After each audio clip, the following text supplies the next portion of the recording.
আসসালামু আলাইকুম, কেমন আছেন সবাই? আশা করি সবাই ভালো আছেন। ডিসেম্বর মাস বেড়ানোর মাস। এই মাসে যদি বেড়াইতে না যাই তাহলে কি ডিসেম্বর মাসের মানিজ্যত থাকে বলেন? তাই বেড়াতে চলে আসলাম মাগুরা জেলার বিনোদপুর গ্রামে আমার ফুপিদের বাসায় বেড়াতে। ফুপি কি রান্না করে খাওয়ালো আজকে আপনাদেরকে সেটাই দেখাবো। আমার ফুপি রান্না করতেছে দেশি মুরগির মাংস। ফুপির রান্নার পদ্ধতিটা একটু দেখলাম অন্যরকম। আমরা সাধারণত মশলার সাথেই হলুদ দিয়ে দেই, কিন্তু ফুপি দেখলাম ঝোলের পানি দেওয়ার পরে তারপরে হলুদ দিল। তো রান্নাটা কিন্তু বেশ মজাদার হয়েছিল। আমি তো কবজি ডুবিয়ে খেয়েছি। এখানে আমি ফুপিকে একটু হেল্প করে দিচ্ছি ভাপা পিঠার ইয়াটা তৈরি করার জন্যে। আমার ফুপাতো বোন এদিকে ভাপা পিঠা তৈরি করতেছে।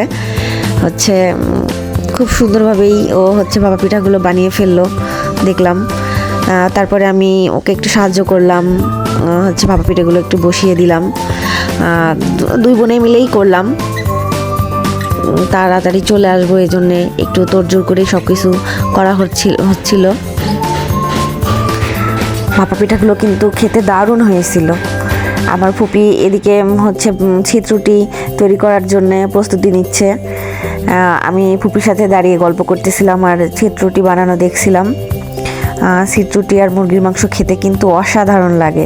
বিশেষ করে দেশি মুরগির গোশতর যে ঝোলটা আর ছিদ্রুটির কম্বিনেশনটা কিন্তু আসলে অনেক সুন্দর, মজাদার হয়। এদিকে আমার ছোটো বোনাই খাবার খাচ্ছিল, আমি ওকে একটু শ্যুট করলাম। ভালো থাকবেন সবাই, আল্লাহ হাফেজ।